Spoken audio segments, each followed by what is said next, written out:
Hello दोस्तों, मैं रुपेश कुमार जैन अपने टेलीवाइज दिशाई इस यूट्यूब चैनल पर बहुत-बहुत स्वागत करता हूं। आपका ढेर सारा प्यार मेरे हर वीडियो को मोटिवेट करता है।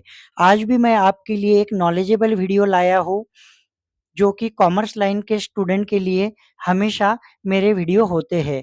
आज का मेरा सब्जेक्ट है टैली प्राइम में रेशो एनालिसिस कैसा देखते हैं और उसका मतलब क्या होता है। तो यहाँ आप डेफिनेशन के द्वारा देखते हैं, ratio analysis in tally prime is a powerful tool for financial analysis. मतलब रेशो एनालिसिस देखते समय अपन क्या करते हैं कि फाइनेंशियल एनालिसिस करते हैं, where the analysis of a financial statement is made possible by the use of financial ratio.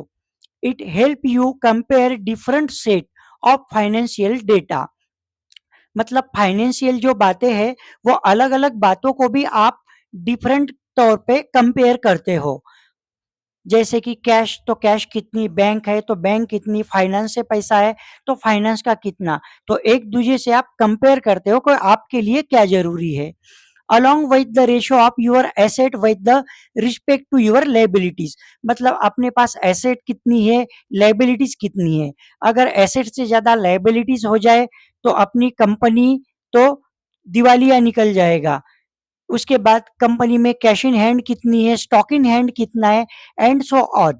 You can also understand the payment performance of your debtors. मतलब डेटर से आपको पेमेंट कितना आना बाकी है, यह भी आपको परसेंटेज में समझता है रेशो एनालिसिस के द्वारा, which indicate the average time the customers take to actual pay their bills irrespective of the outstanding balance on the statement date।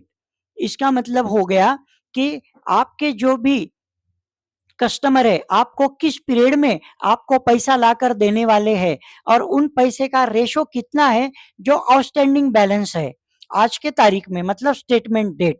तो चलिए कुछ टैली प्राइम में आकर समझ लेते हैं। यहाँ पर मैं डायरेक्टली आपको रेशो एनालिसिस के स्क्रीन पे लाया हूँ। यहाँ कैसे आते हैं, तो गेटवे ऑफ टैली पर आप देख पा रहे हो, यहाँ पर रेशो एनालिसिस का स्क्रीन है। यहाँ पे देखिए, वर्किंग कैपिटल आपको समझ में आ रहा है, कैश कैश इन हैंड समझ में आ रहा है, bank accounts, bank OD, debtor से कितना पैसा आना है। मेरे डेटर्स अभी नील हो चुके हैं इसलिए नहीं आया। सन्ड्री क्रेडिटर का पैसा कितना देना है, उसमें भी हर तरह के आपको परसेंटेज भी दिख रहे हैं। करंट रेशो, क्विक रेशो, डेप्ट इक्विटी रेशो ये आएगा नहीं क्योंकि यहाँ पर मैंने डेटर्स को नील कर चुका हूँ। इस प्रकार आपको यहाँ पे मेरा टर्नओवर कितना है, रिटर्न इन्वेस्टमेंट मेरी कितनी है और मेरा वर्किंग कैपिटल कितना है। यहाँ पे बहुत ही वर्किंग कैपिटल कम दिखा रहा है। तो दोस्तों इस प्रकार रेशो एनालिसिस में बिजनेस करते समय पॉइंट टू पॉइंट और एवरेज में अपने पास कौन सी बात कितनी है यह भी समझ में आती है। तो ऐसे ही मेरे नॉलेजेबल वीडियो देखने के लिए मेरा टेलीवाइज दिशाई ये चैनल आप देखते रहिए।